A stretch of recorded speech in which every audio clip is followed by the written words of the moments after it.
You know, we love ourselves some trades. It's NBA fans are unlike any other fans in that way. That is just give us trade talk. We fucking love trade content. It happens immediately. The moment the season starts, everybody always hypes up. What day of December is it? December 16th. This is the day that players who sign in free agency can be traded. Be on the lookout for these 6 guys, and none of them ever fucking get traded ever. Has a trade ever happened on that day? Like, genuinely, have we ever seen a trade actually happen on that December day that always gets talked about? I feel like no. NBA early trade preview. 7 players to watch for the 24-25 season. Starting off with Zach LaVine, obviously. Zach LaVine has been in trade talks now for, what has it been, 20 years? No, it's been a while for Zach LaVine. They have reportedly wanted to get off that contract. There's reportedly no buyers, which does make some sense. The contract, the age, the decline, this idea that you're adding a high volume guard who's not necessarily the most efficient into the mix. Like, which championship contending teams are lining up for that? Not many, if any. Remember when Mavs fans wanted LaVine? Oh, I will openly say, and I think I've said this before, if they didn't trade for Kyrie Irving, I am about 90% sure that Zach LaVine would be a Dallas Maverick right now. Like, if the Kyrie Irving trade never materialized, 100% I think Zach LaVine is on the Dallas Mavericks right this second. And God knows what we're probably. I mean, Luka's probably on the Miami Heat. Like, if we're just being honest, Luka's probably on the Miami Heat right now, and we're talking ourselves into Khalil Ware, Nikola Jovic, Tyler Hero. This will be the year for Tyler Hero. No, he needed to change the scenery.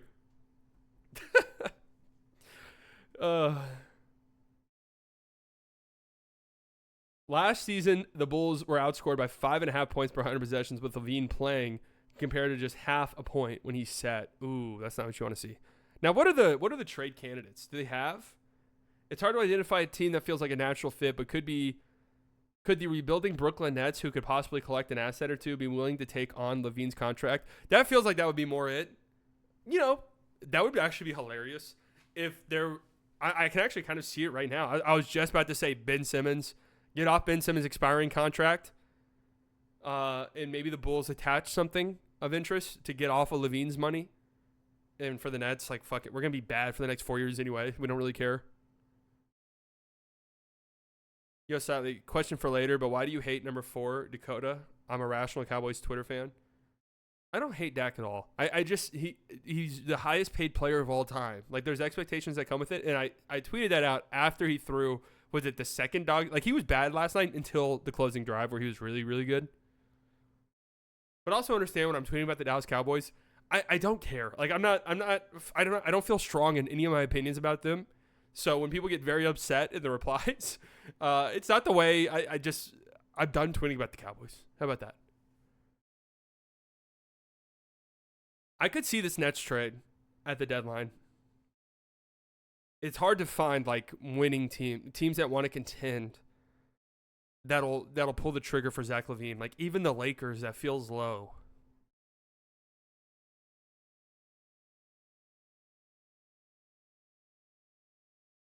D'Angelo Russell for the Lakers. Again, this guy's been in trade talks for about 20 years at this point. For D'Lo, it's so interesting. He's very important for them. All of the numbers last year pointed towards D'Angelo Russell is so crucial for this Lakers team. His floor spacing, his shooting, his ability to dribble the basketball and initiate offense, so important for the Lakers. And yet the postseason rolls around and this guy's a fucking pumpkin every single time, to the point where it's just like you can't rely on him or can't count on him being there in the playoffs. 38% overall in the postseason, including a scoreless 0-7 showing in Game 3 against Denver. That was sandwiched between an 8-16 outing in Game 2 and an 8-14 performance in Game 4.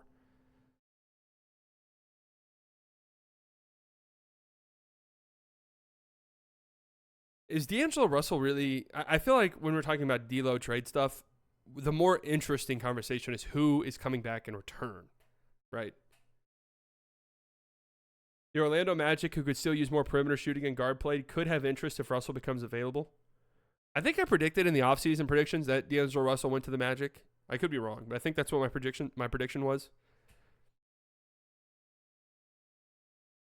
Or maybe it was a trade deadline or something. I don't know. That's kind of an interesting fit, especially if like the whole Suggs as our point guard thing isn't really working out the way you want it to.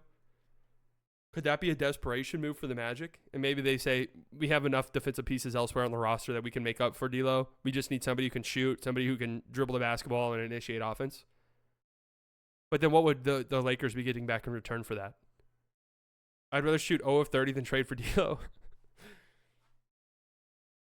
Like, who from the Magic is making their way to LA to make that make sense?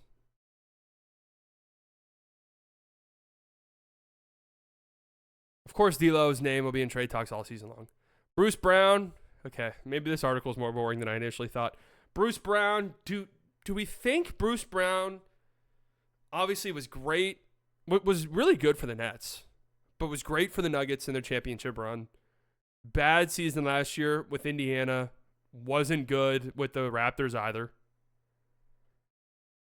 Of course, he signed that really weird deal with Indiana with the player option at the end, or the team option, $23 million, which the Raptors picked up. Really nice trade piece contractually. If Bruce Brown gets traded somewhere midseason, how much does it move us? I guess we'll have to wait and see, but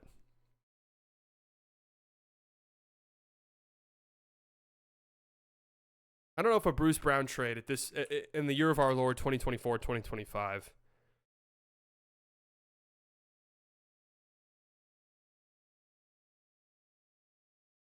I don't know how much it moves us. Kyle Kuzma, 29. Wow, Kuzma's 29? I know he came into the league as an older rookie. Damn, he's 29 years old, man.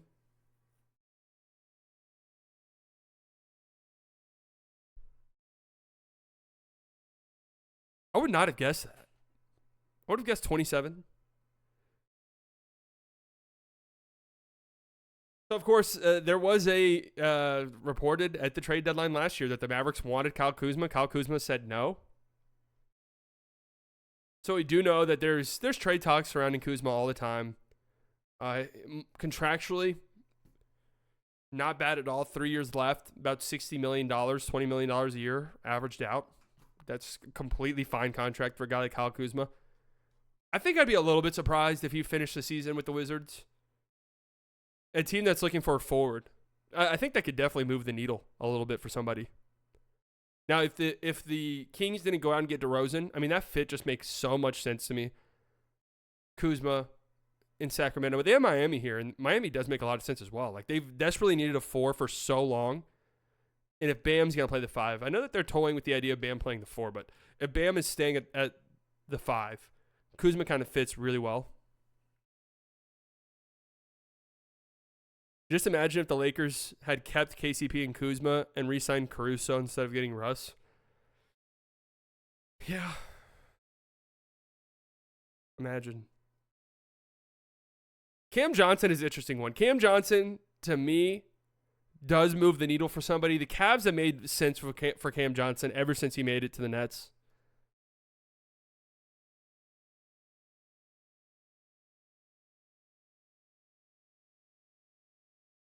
This big shooting 4 who could play the 3, can play alongside Mobley and Allen. They'd have so much size.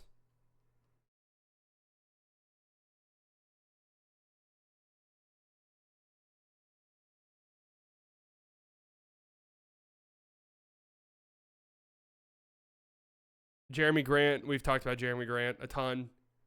Brandon Ingram. That is just so surprising that Brandon Ingram is still in the Pelicans. I don't know. Where does it make sense for Brandon Ingram to get traded? If we're gonna say the Pelicans get a center, and apparently there was some cat stuff, where does it make sense? Ayton makes some sense to me, but the Blazers have Jeremy Grant, obviously, which shouldn't prevent them from getting Brandon Ingram. Like, they can move off Jeremy Grant. They did just trade for Denny Avdia. And then it's like, who else now? Who's like shopping their centers? Wizards Wizards to get Jonas back. There's like $30 million missing there. Clippers, something involving Zubats for Ingram. Zubats is going to be so important in what the Clippers do. If the Clippers actually want to be good, like he's gonna be so important in what they have going on. Pirtle. I don't like that fit in Toronto with Scotty, RJ, and Brandon Ingram.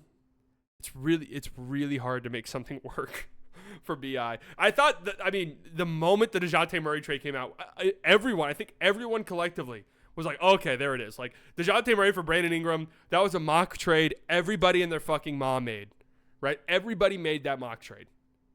It made sense.